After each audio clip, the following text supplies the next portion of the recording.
Welcome to the Daily Show. What's going on, people? So good to see you. So good to be back with you guys. Man, it's first of all, I want to say my apologies for being gone for about a little over 2 months now. It's just school's been crazy for myself, and also if you've been following along with my social media pages, and of course, Ole Miss football. Heck of a run in the regular season, then going into the playoffs, beating Tulane in Georgia, then being able to go to Arizona for the Fiesta Bowl. Been so caught up with that, but it's obviously been a blessed journey to be a part of that and experience that moment with so many people. So I just kind of been tackling in with football in school over the last few months. So we're back though. Season 5 still going. Got a few more episodes we're going to get out before then, and obviously some big news coming in with that as well. Soccer Talk is back. That episode number 5, I think we recorded earlier this week. It will be dropping very soon in the Bloopers Reel. So coming soon. We're back. We're good. Cardinals Talk. Everything's coming back. I promise. We're good. We're getting back into the motion of things. Don't worry. I'm okay. I'm good. I know you guys know I'm okay, but I know you guys haven't seen me post an interview in a minute, and I've just been focused on football and school, but we're back. Let's getting back in the grind of it. So welcome to the Daily Show. If you're new, apologize for my rambling. If you're new, I'm Dalen Flowers, your host. Hit that subscribe button, leave a like. It helps us keep growing the show. It's free. It only takes a second to do, so make sure you keep doing that. And also share the video. Man, welcome to episode number 24. And as I keep on rambling while I do it, let's introduce our guest for today's episode, Mr. Josh Acker. Woohoo! Appreciate you having me, Dalen. Yes, sir. Appreciate you coming on, man. How's first of all, how's life treating you, brother? How's life going on right now? Life has been going, man. One thing that my brother and my friends always reiterate is slow motion better than no motion. So even though things have been a little slow, it's still great to kind of be going in a direction where I feel like God is leading me and also the people around me. So yeah. I like that. I meant to steal it. Man. Y'all put it on the show a little bit more before. I like that, man. Josh, before we dive into conversation real quick, just I like my guests to kind of interact with people watching and listening. So really quickly, if you don't mind, you just share a few things about yourself, where you're from, what you do in your life, and just maybe some things that people want to know about you before we kind of dive into who you are in our conversation. Absolutely. Well, first and foremost, just want to say appreciate Dalen for giving me the opportunity to come on his podcast and just really give y'all insight of what my story is and who I am. So as you already mentioned, I'm Josh Acker. Believe it or not, I'm from Starkville, Mississippi. Yes, where the other school is. I'm not going to say any names, but we already know where that school is located. Wasn't born there, but grew up there, and you were probably asking a lot of questions of what I will answer later on in this interview is what made me want to go there. I always felt like I wanted to be a rebel. A lot of that is going to go in detail of what I talk about today. But yeah, came here in 2023, had the opportunity to be a part of the football team while I was here, from transferring from East Mississippi Community College. And now I have the opportunity to be a part of the university as an admissions counselor here. So also balancing being a full-time grad student as well. So got a full plate, but truly thankful to be in the position I'm in and grateful to be where I am and where I'm going to be. So that's a little bit about myself because I got to save for the pod. I can't answer everything right now, but yes, where I was born, started in Mississippi, and what I'm doing now, I'm an admissions counselor for the school. We're going to dive into, obviously, some of those things you just talked about. But first of all, I just kind of want to, I guess, stay on the recent topic. Just for you, man, I was like, kind of became like a thing of mine to, figure out where you were at all the games and kind of find you and come speak to you. But just for you, man, a former player of Ole Miss and obviously having a strong love for the university, just what was it like for you to be able to watch this team this year and be able to travel with the team to New Orleans, to Phoenix, to be able to be in the vault for the first ever college football playoff game? Just for you, what was this season like for you as a fan? Man, what can I say? It's been a roller coaster of emotions from the start of the season to the end. I can't express enough how exciting, how it was just, you can't describe it in words at times because you just had to be there. Mm-hmm. But to kind of paint a picture for a lot of people is to know that being a native from Mississippi and seeing the historical run that they went on this year is it was unbelievable from start to finish. Now, obviously, there were some times where, I would miss it because I was a former player, like you mentioned, and wanting to be a part of something special is the reason why I came here to Ole Miss. Now, I was able to be a part of some historic seasons while I was playing. But this to see how they battled through so much adversity throughout the year, and also being able to watch it in person was something that I forever be able to carry on with myself. I know for a fact, one thing that stood out to me, just the support from the Ole Miss family through thick and thin, through so many things that I'm not going to dive deeply into, but it was just something that, seeing that from the outside looking in for the very first time in my life after playing football for nearly all of my life, it was something that really showed me that, like, hey, this community and this team that this community has brought together has been something that you don't get often. And I'm just glad to be able to witness it from start to finish, and to just go off that postseason run.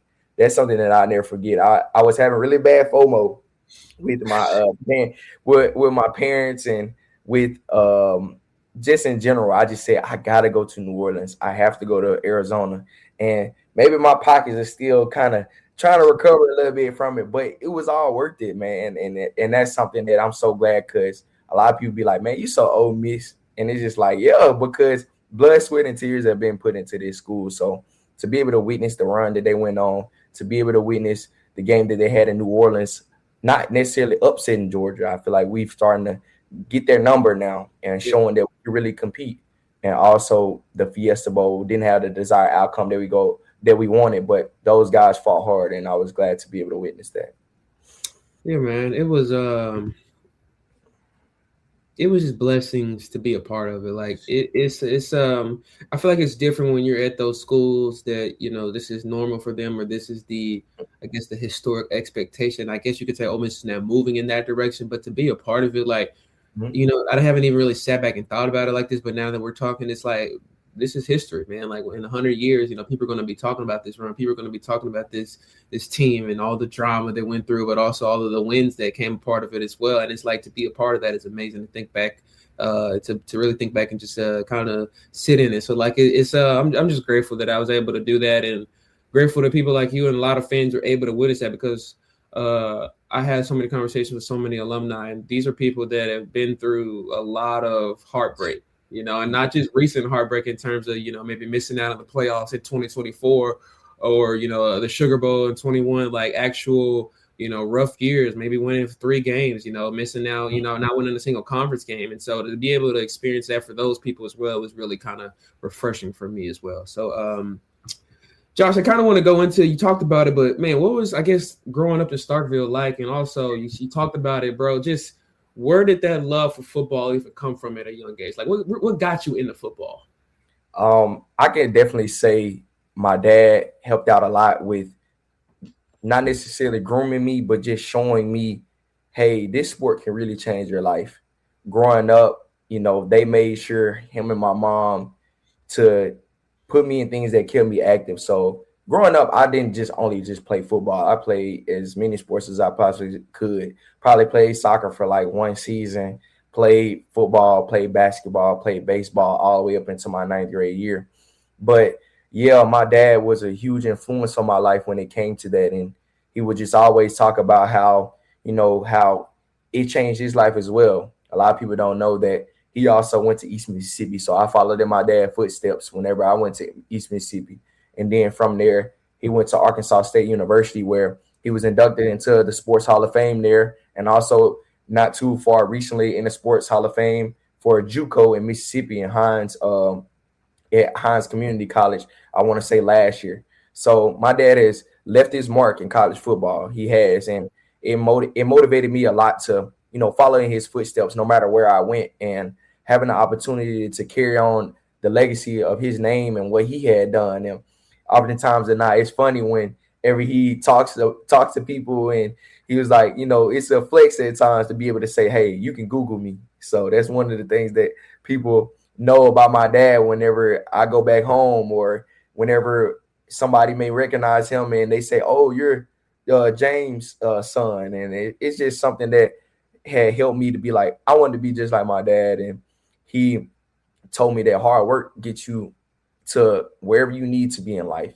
That's where it helped him to start the business that he has. He owns a painting business in Starkville where he's been nominated on numerous occasions as the best painter in the Golden Triangle area. So it showed me a lot and taught me a lot about life, of how you can build a name for yourself no matter what your life started out as. And being able to see that play out in real time helped me to become and grow, and not only into the player but into the man that I am today. So yeah, that's where it really started, along with help of other individuals as well. But my dad was the primary and main reason why I do what I do, and why I became the type of player I am in person I am. Okay, you talk about your dad. Was there, if anybody at all, was there like a college or professional athlete that maybe you didn't really necessarily mimic your game around, but who were some of your favorite players growing up watching on the TV screen as a kid? So many, man. I'm gonna get into the exact one, but before I get into about him, just any of the SEC Heisman winners that came and played in Starkville against Mississippi State, I was able to witness Cam Newton in person early in the season. But to be able to say, hey, I was able to watch him whenever he played against Mississippi State in 2011. I was able to see Johnny Manziel. I was able to see Joe Burrow. I was able to see a lot of Alabama's star players to come through, and to be able to watch it and be able to watch that and see that. A lot of people don't understand, like, that does something to you, and at times maybe capture a picture here and there with those players, like post game or pre game. So a lot of those players definitely influenced my game a lot. So I took a lot of that. Oh, I wanted to have an impact like him. Oh, they just had a great game on Saturday. And growing up playing Pee Wee ball, our games was on Saturdays. Or, whenever I got older and games started being on Thursdays and Friday nights, it was like, man, I want to have a big performance like how they have big performances on weekends. And you just see how they just shift the culture. They shift the landscape of college football, of how much of a game changer they are. And I've always wanted to mimic that. Now, direct contact, I got to mention my brother. He's not my blood brother, but took me in and has shown me a lot, even to now that I'm done playing football. AJ Brown, to have that type of connection, and to have someone that not only pours into you as a player, but as a person. He showed me a lot and gave me a lot of advice that you don't have a lot of access to, let alone to one of the best receivers in the NFL right now.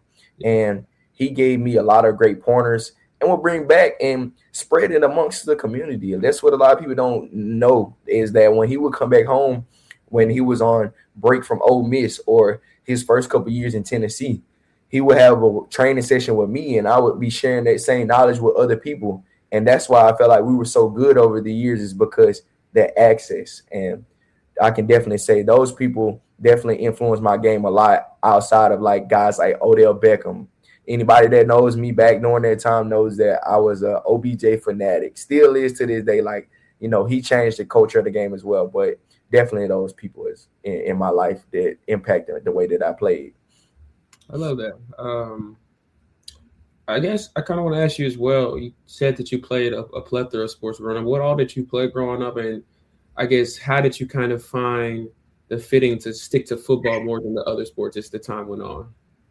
Yeah, I'm a firm believer that hard work beats talent when talent doesn't work hard. So as you start to get older and older, you see that you just cannot rely on your talent anymore. And I had always been very talented growing up. So I started to see that the playing field started to get even. I couldn't roll over from football to now basketball, from basketball to baseball, and not practice and hone in on my skills from those sports very, very intentionally. Yeah. Now, needless to say, I was still able to use the athleticism to my advantage and, have great performances. But the older and older I realized, I was like, oh no, I need to put the time and effort into these sports. So my story of how God, I feel like, made this decision for me as I got older, it really started in ninth grade. I played basketball, baseball, and football, all three of those sports, all the way up until ninth grade. Tried out for basketball, didn't make the basketball team. So I was like, you know what? That's my sign. The only thing left at that time was just football and baseball. At that time, baseball was just so conflicting for how I was growing into a new person. And it was just not something that was able to pour into a lot of time in, because at that time I was dealing with an injury coming into my 9th grade year, and I didn't get to play that whole year. And when I came back, going up to the plate instead of at least making contact with the ball, I'm seeing curve balls for the first time. I'm seeing changeups, not being able to perform, and then making a transition from playing infield my whole life into now I'm playing outfield. So that kind of did something to me mentally, but I didn't realize at the time, like, oh, the fastest players on the team, they play outfield, but I took it as like, no, I wanted to play infield. So when things like that started to happen, I prayed on it, obviously wisdom and guidance from my parents as well. I was like, you know what, we finna just go all in with football. And since that moment, making that transition of just strictly focusing on football, my life has been different and changed for the better ever since.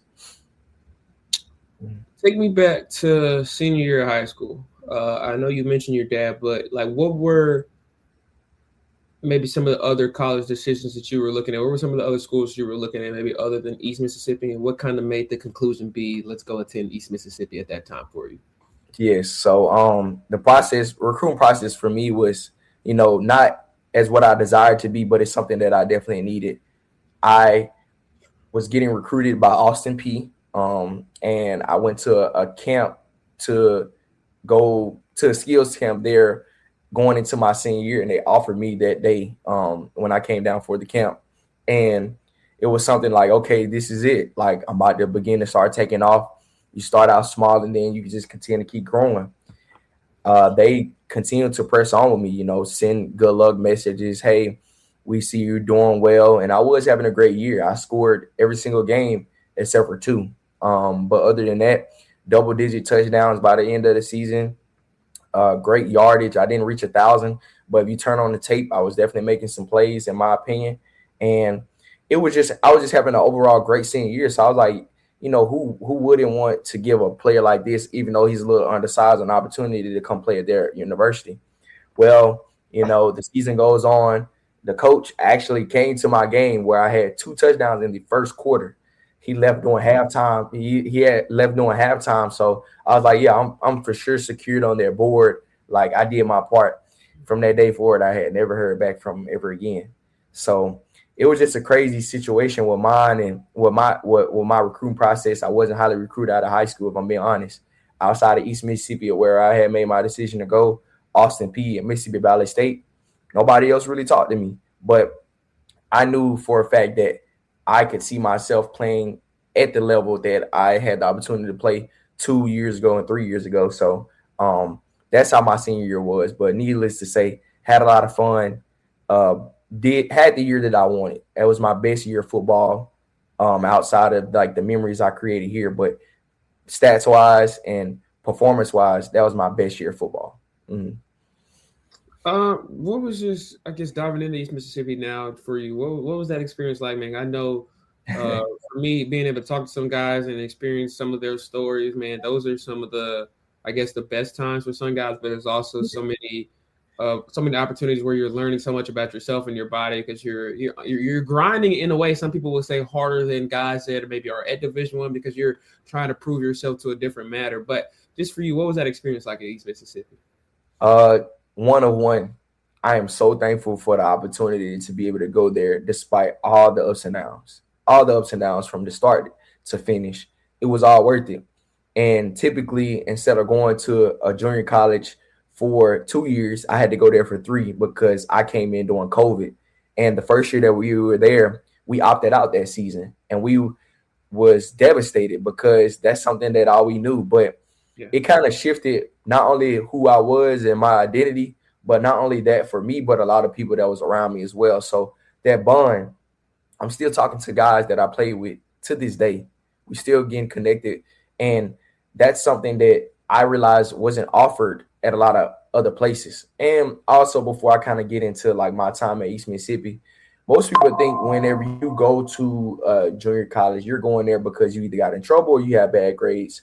For me, that was never the case. I just wanted to get more attention on me recruiting wise so I can go to my desired school, which was Ole Miss. And during that process, it was something that set the foundation for myself. I had the opportunity to really learn who I was, not only as a player, but as a person. And it was dog days. It was days where, Junior college, you just don't have the resources. You don't. You just have to literally make something out of nothing. And you're depending on other people while you're doing it as well. And everybody has a common goal, which is to get out, go to a better school, go and achieve your dream of going to the next level. And it was a lot of tough times there because sometimes you don't see that. You don't think that you'll be able to get to that dream that you always desired. Or you will see guys, countless amounts of examples. I would see guys come from other Power 5 schools and one last more than 2 weeks. So it was also confirmation, but it was also like, dang, like this is really real in a sense of this experience of like, you can either make it or you could be broken if you come to the junior college level and be able to have the opportunity to do what you want to do. So me going through all of that, I wouldn't trade it for nothing in the world. It literally set the foundation up for who I've become today. And I'm so thankful for that experience as an entire whole. Despite the ups and downs, I am truly grateful for my time at East Mississippi. Scuba Tech. I'm gonna put you on the spot with this one, but if you had the opportunity to, I guess, speak to a young athlete that maybe is in the situation of, you know, not getting recruited from schools maybe they wanted to out of high school and is having to go the different route to get to where they want, what would you kind of just, if you were in a room with some guys like that, or even young ladies, what would you want to say to them? What advice would you give to them? I would say keep going. And I know that's kind of like a cliche statement, but that's all I really could do is just to continue to allow it to fuel you. There's nothing up to date in my life, and I'm trying to find something in my life to have that same pursuit that I had. You cannot tell me that I was not going to be here. You cannot tell me that I was not going to have the opportunity to go play for Ole Miss. So I did whatever it took. I went to camps knowing maybe I was one of the oldest at the camp. Like these camps are meant for high school people, but stepping out of my comfort zone to the max. Always telling people, whether it was back at home or even to the people around me, like, yeah, I may be being recruited by this other school, but I just know I'm an SEC receiver at heart. Like, and use that as fuel to motivate you to just continue to keep striving for what you want and don't settle. I would tell younger athletes to take the risk. Take it. You know, you never know what could happen. I knew that I could never have lived with myself if I went and played at another school, knowing that I would have probably been their number one receiver. I probably would have had the same performances that I had in high school.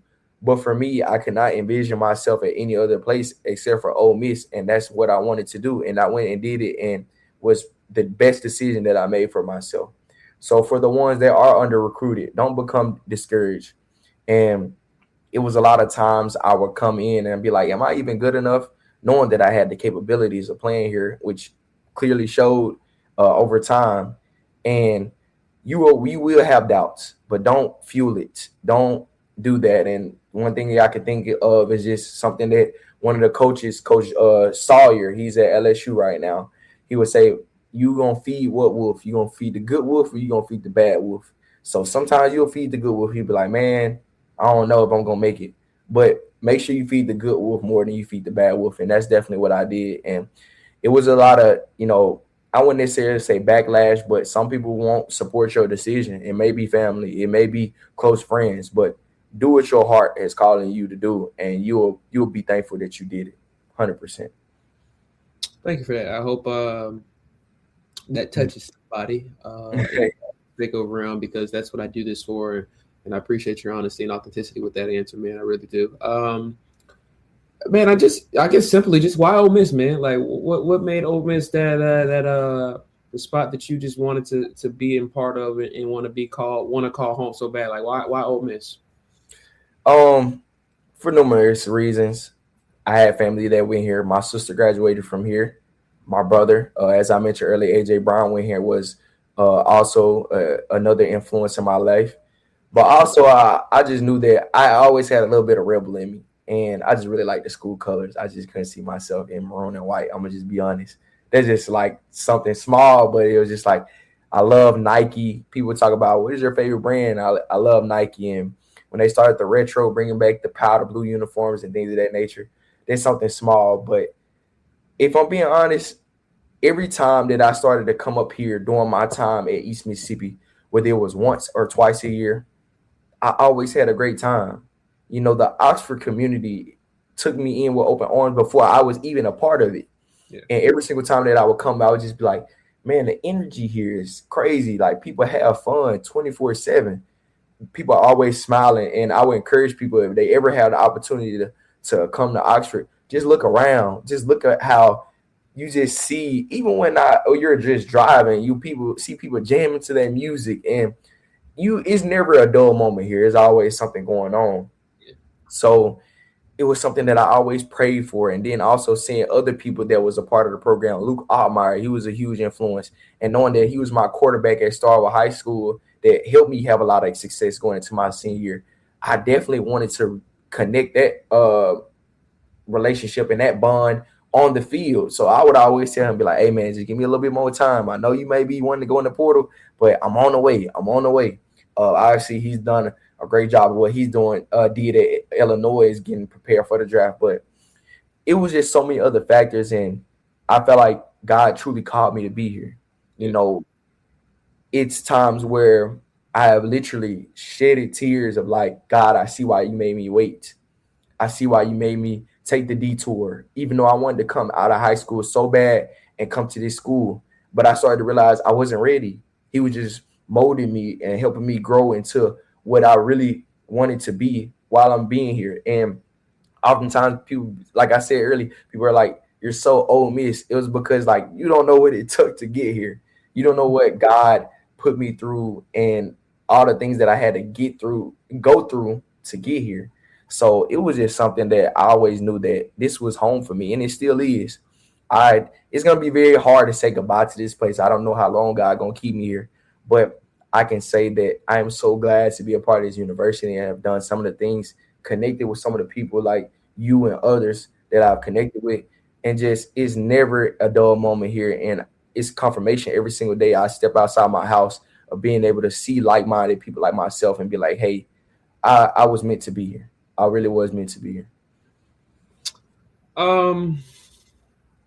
Could you, if you could, explain just like the walk-on process, because how does it work? Like, do you still have to go through like recruiting tours? That you have to try out? Like, can anybody just walk on? Like, for people that may not understand what a walkthrough has to go through to actually be a part of the team and actually get to the school, describe it if you could to people that really may not know much about it. Yeah, it's different for a little bit of everybody now. Like I said, God truly blessed me to go through the process like I did.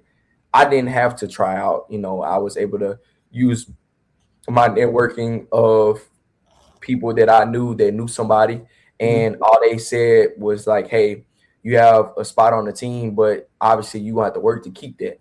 Now, for the walk-on process, how it would be for other people, you do have to try out. The times that I've been able to connect with some of my best friends that had to go through that process, they showed up for tryouts probably around this time of the year. I don't know if it'll be in February or March, or even if they're still holding walk-on tryouts, because the whole scope of the NIL and how much it has changed.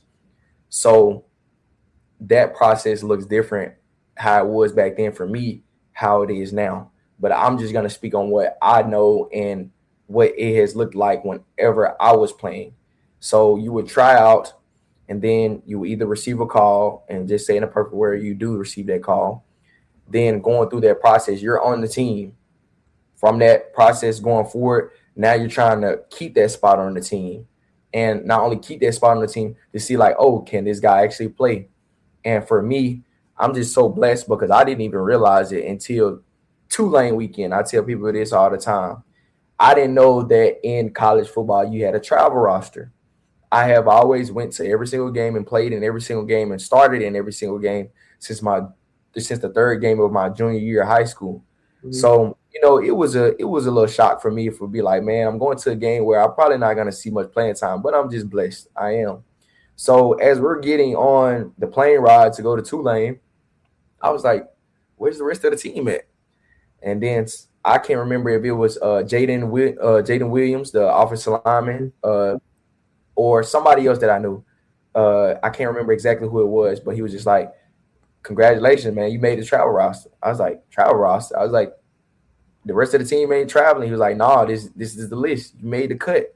And from that moment, it had really hit me. I was like, man, all that hard work that I put in, like I made, like this is what it's all about. Yeah. So you have people that will walk on a team, but they're not going to away games. They're not going to be able to have the experience or be able to dress out on home game days. So the process looks a lot different for everyone. I'm just glad that I was able to maximize mine with being a walk on. And yeah, that's kind of what like the process looks like. So when I tell people as well, and I'm gonna stop speaking on that, with the scope of the NIL, I don't think it would be very knowledgeable to be a walk on any school. Now, if you're in a great financial situation, do that. But with so much money going around, I would definitely not be on these Power 5 teams. And that can be a statement that kind of, rubs the Power 5 teams the wrong way because they need bodies. They want people to be on scout team and things of that nature. But my advice to be really real and transparent with other people, if you think you can make the travel roster and be able to have, at least for me, in a sense, special teams playing time, so that way you can see some of the fruits of your labor and then get subbed in late games when you're like blowing teams out, like do that. But if you don't want to put your mind, body, and sometimes soul into something that sometimes you can be a literal punt, like a dummy in practice, then I would advise you to just go to the lower level schools and, perform there, and hopefully you get recruited by them so you can be on scholarship and get a little money in your pocket.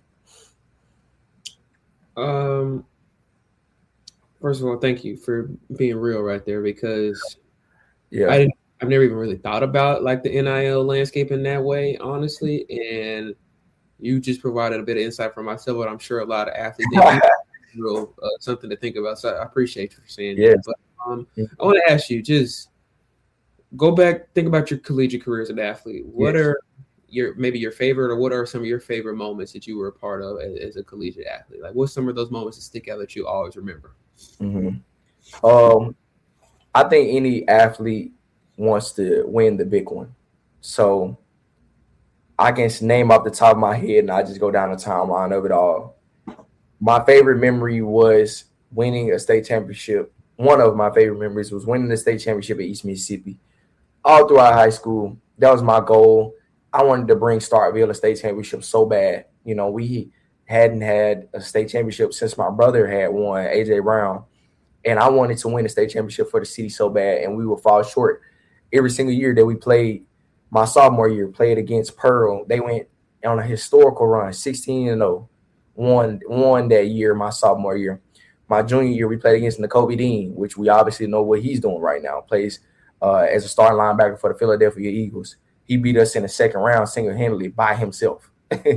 And my last and senior year, played against J.J. McGee's, Oxford legend, literally just got the keys to the city, the mayor. He beat us in North half of my senior year. So it's just like when you see that and you put so much work in, so much time, so much effort, and you continue to fall short, it definitely does something to you. And that's something that I always wanted to be a part of. I wanted to ingrain my name and the people around me name in history to last forever. So being able to be a part of that moment, it was like, man, it was very fulfilling in a way to be like the hard work paid off. And I was so grateful for that. Moving forward, one of my favorite memories was in 2023 when I was able to come home and we won the Egg Bowl. That was something, like I said, I always wanted to be a part of that game. And it's so crazy to kind of envision. I want to paint another picture in your mind. You come back home and you go in a stadium where they don't like you. You see familiar faces booing you. You see people that, doesn't like you to your core, all because of what you got across your chest and what you got on your back.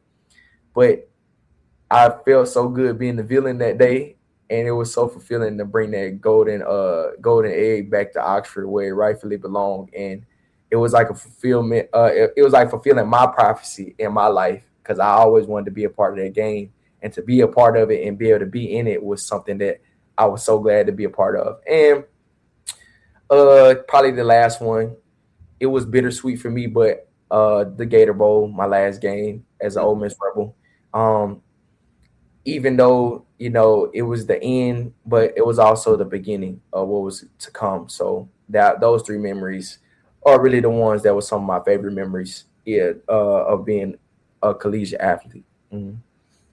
Okay.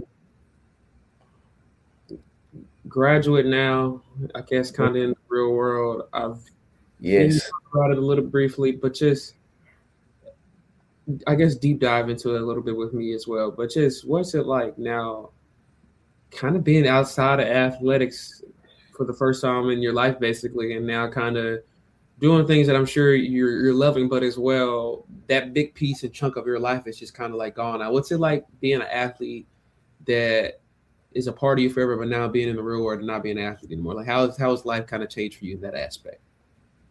Let me just say it has flipped my world upside down. Um, to having to adjust to society norms now. And I recently spoke on this on my TikTok page about how you go from having your full day planned out, having people continue to push you in direction to be the best, not only athlete, but best person you could be in the classroom, and having being surrounded about so many people and so many resources, to now, like, okay, I have to create my own schedule. Oh, I don't have to be somewhere at a certain time. I don't have to do a certain thing anymore as I once did, and to the extent that I used to do it.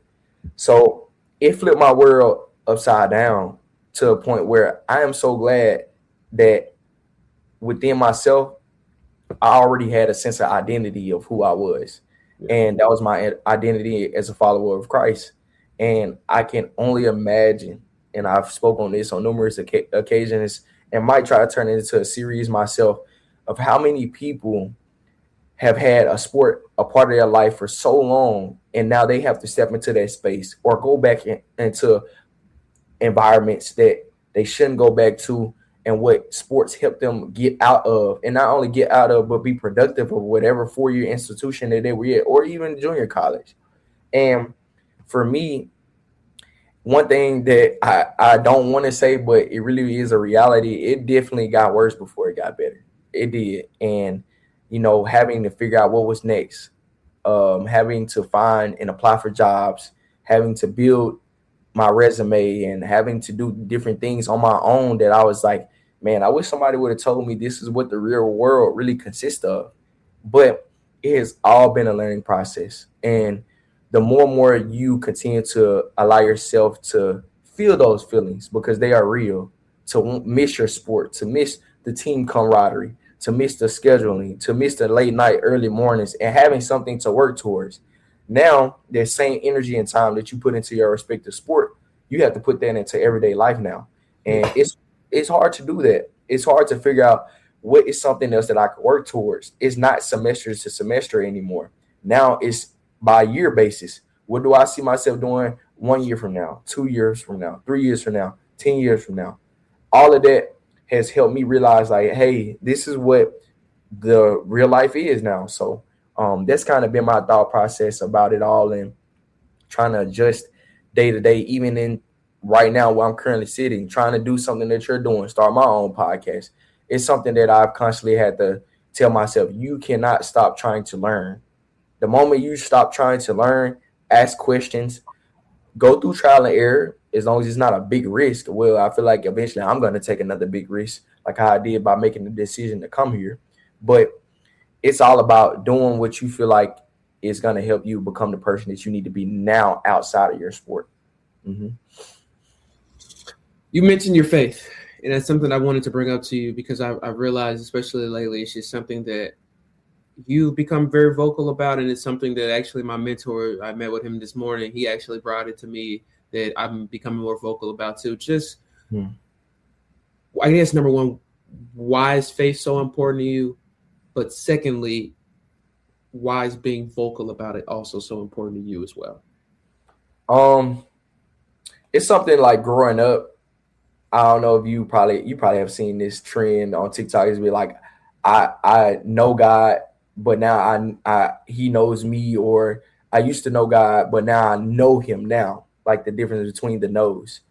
When I see how far he's brought me, and see how my life has been. It could have went into such a totally different trajectory since the moment I was born to the moment of when I decided I wanted to come here. It's something that the way he showed up in my life, I have always been like, I want other people to experience that. It's not necessarily me showing that, hey, he uses it in a way of where he's trying to show it to be like, oh, this is the great life. Like it's not.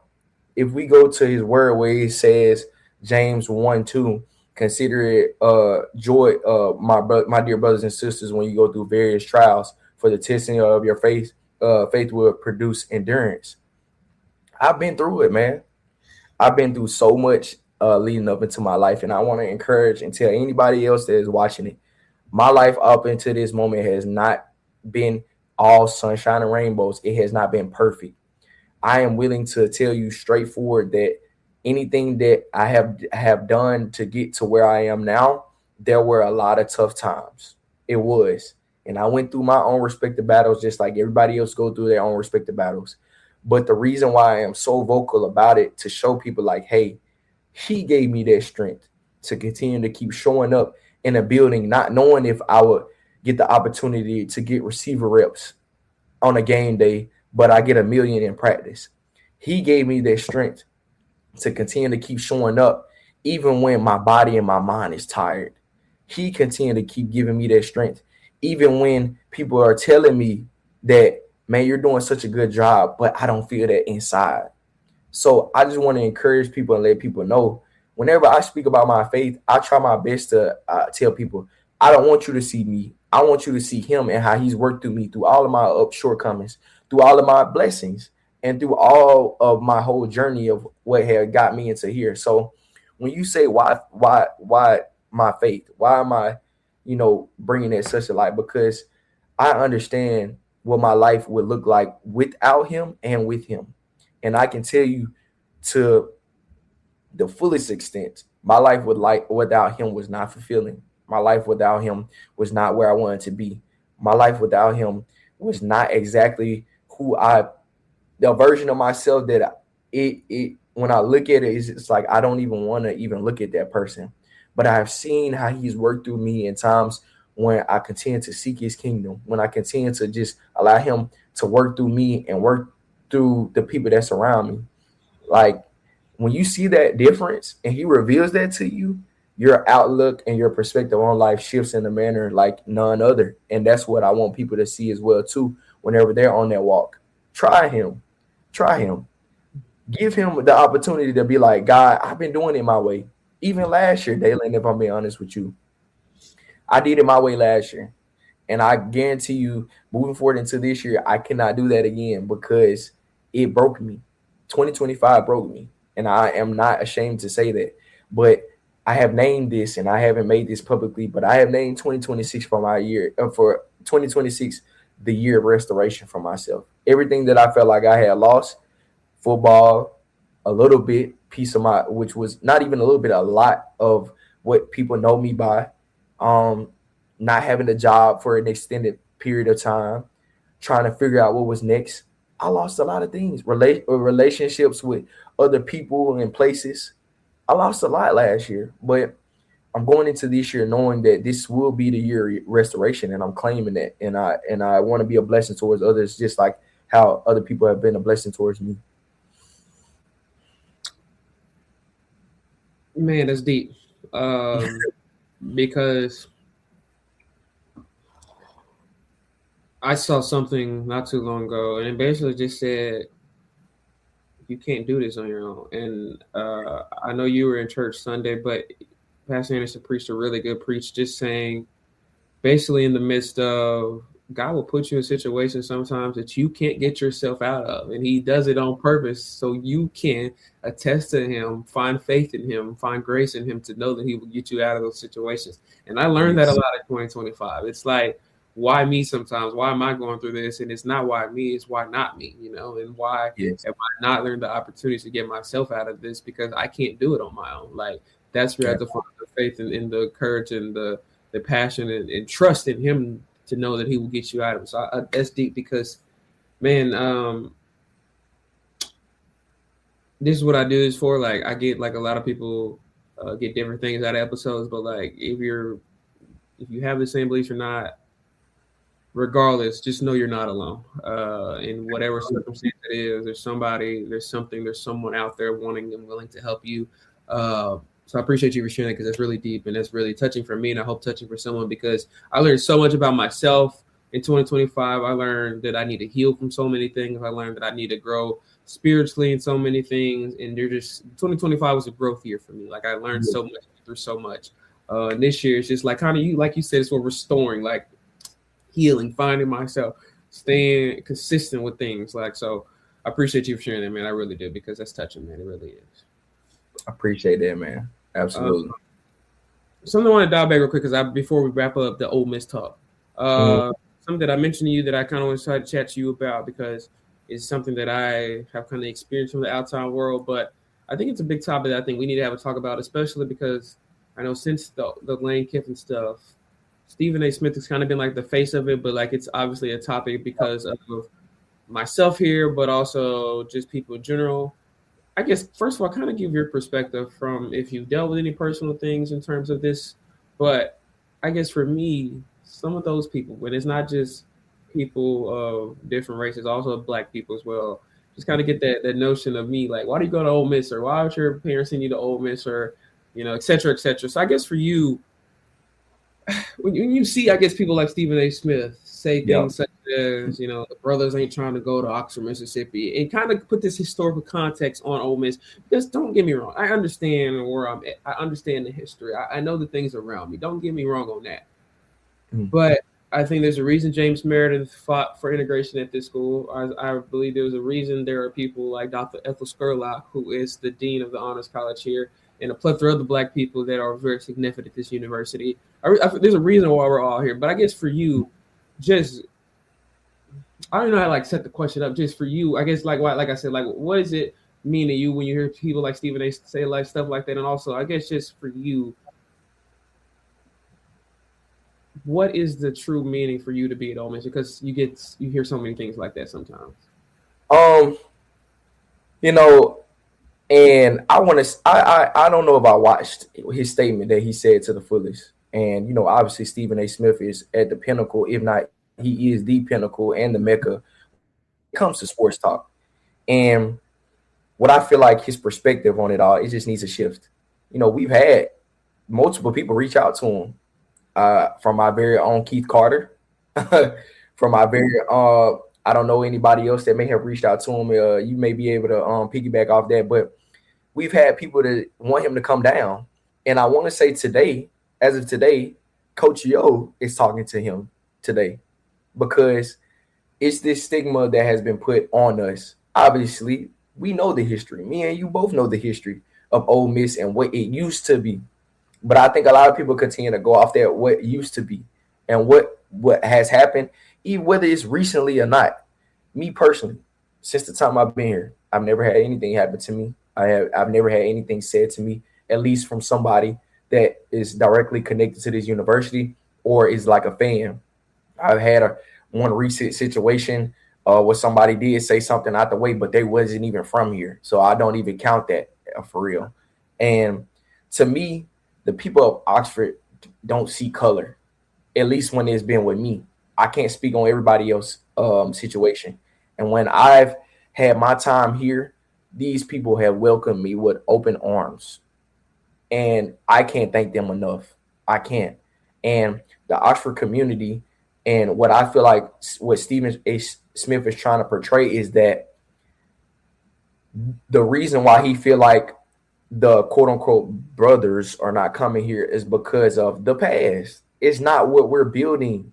99% of the time when you look at any SEC school in the South, 9 times out of 10, it is a predominantly Black team. So what is going on here also goes on at other universities. I just don't appreciate the fact of the matter of when he speaks on us, he hasn't came here recently. I don't know when the last time he came to Mississippi. And Oxford, Mississippi is a beautiful place. And I know the moment that he steps down here, all of that is going to shift. Because for one, if I find out that he coming to Oxford, Mississippi, I'm going to want to meet up with him myself and tell him, hey, I'm one of those brothers that you said that don't want to come to Ole Miss. You have people that are willing to do what they do and are great examples of it. Think about people, Will Eccles. Think about Sunterian Perkins. Think about Cam Franklin. Think about Pat Broomfield. These are guys that are Mississippi natives and intentionally chose to come to Ole Miss. So when you use this type of rhetoric or this type of, speech of saying that we don't want to come here, that's not true, because you haven't talked to any of us. You have not taken the time out other than what I feel like that's more of a personal opinion rather than any facts. Now, when you talk about from the NIL scope of things, yes, we are aware that other schools have more resources than us. The Texas, the Floridas, the LSUs, we are aware of that. So that is the reason why they probably would not want to come, because who doesn't want to put more money in their pocket?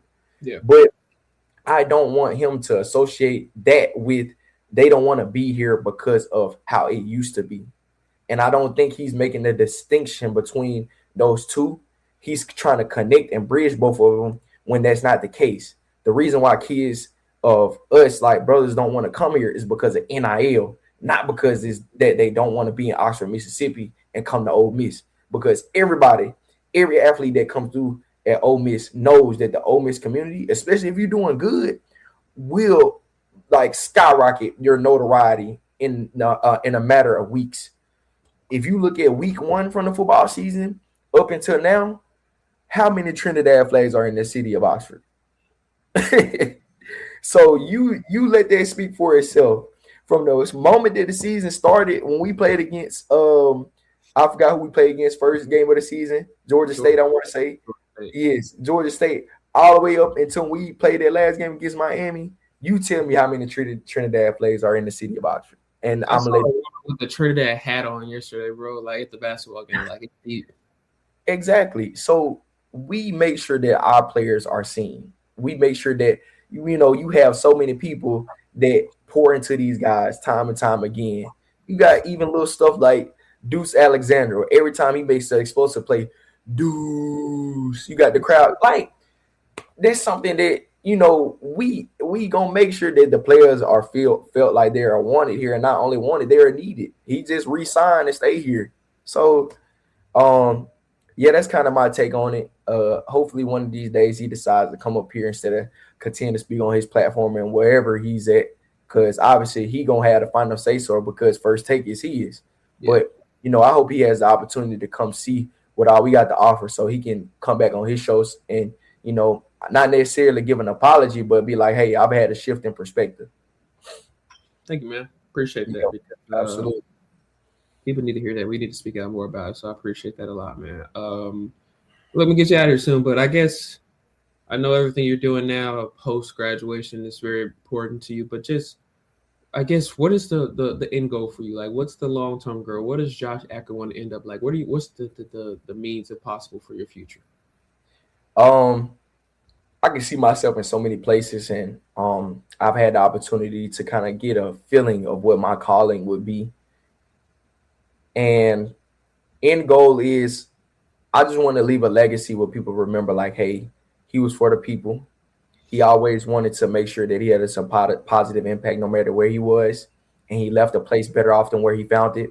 And also, he was a God-fearing man. I always want people to see that within me, either through my, the things that I may put on social media or just how I carry myself on my daily walk. And what I'm starting to feel like the next step for me maybe is coaching. I had the opportunity to start my training business over this past summer and trained up some of the Oxford locals around here of kids, not only kids, but having the opportunity to train with Caden Priesthorn, who's a standout tight end that has found his way into the league. And I feel like if he gets shot at an opportunity to be one of those premier tight ends in the NFL, he can be that. So to see how natural that came to me, I wouldn't be mad if God allowed me to be one of the best coaches to ever do it.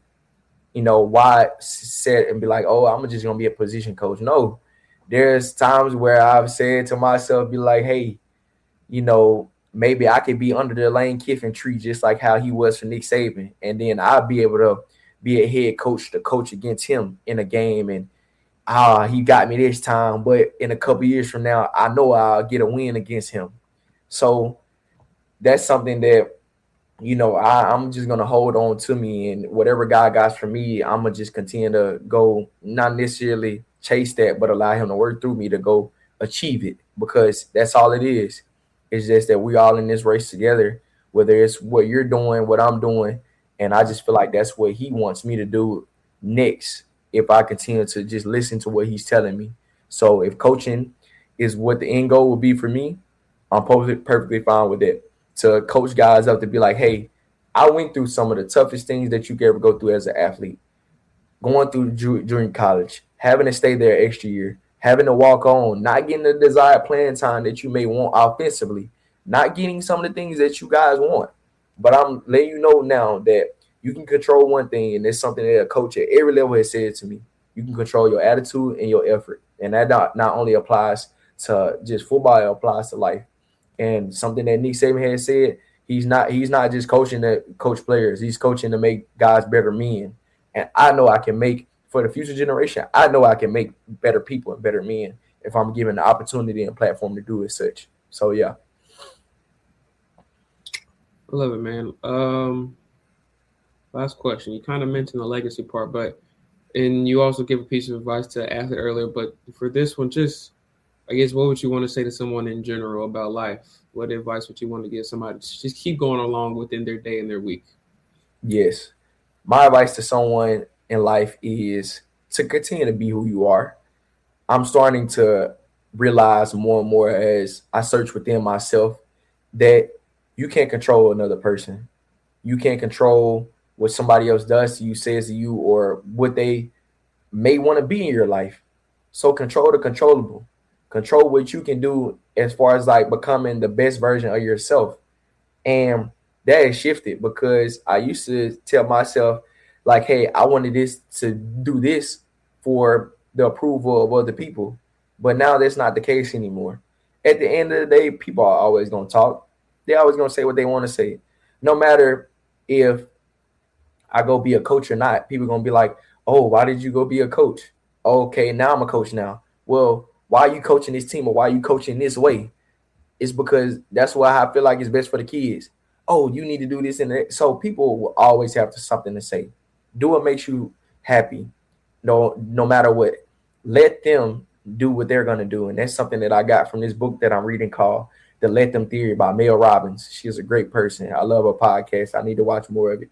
But let them say whatever they want to, but let you continue to pour into yourself. Take your power back. Take your authority back. And as long as you got that, along with your faith, if you decide that, you want to be a follower of Christ, you can't lose. Because once he's on your side, he may put you through some things, but you'll forever win. You always win. Thank you, brother. Yes, sir. Man, I think you'd be a pretty good coach. You uplifted me with your words and motivated me with your words. So I appreciate you for joining me, man. Like, this is what it's all about for me, man, to be able to share stories like this and get some motivation myself, but also hopefully allow the people to get it. So, man, thank you so much for giving me some of your time. And thank you for coming on, sharing your journey, your story, man. Prayers sent from the Dalen Show family to you on your success and your journey, man. Much love. We always support you, brother. Absolutely, man. It's a pleasure that I had the opportunity to come on here. I appreciate you reaching out to me. Y'all continue to smash, not just press, but smash that like and subscribe button for my dog Dalen. It's going to continue to go up. And once I get mine up and going, trust me, better believe he will be on the episode of mine as well. So tap in with him, man. He's doing some great things, and y'all continue to tune in to what he got going, because he's doing some great things. And I just love seeing people do what they love to do and continue to grow and whatever they want to aspire to be in life as well too. So I appreciate you having me, Dalen. And as always, love this way, man. Appreciate it, brother. Like Josh said, man, hit that subscribe button, leave a like, comment your favorite part of the episode and the interview. Leave a comment. Also, man, don't forget to get that merch. We got the zip hoodies out, man. They fly. They feel like a blanket, man. I love them. But my guy, again, appreciate you so much. This is a joyful episode 24. Second to last episode of season 5. We'll only be doing 25 episodes this season, so appreciate you guys for tuning in, man. If you're new, hope you enjoy. Go check out some of my previous episodes. This is season 5. We've done 4 years of this already. So there's a plethora of good episodes to listen to for you to check out. So thank you guys so much. God first. God bless.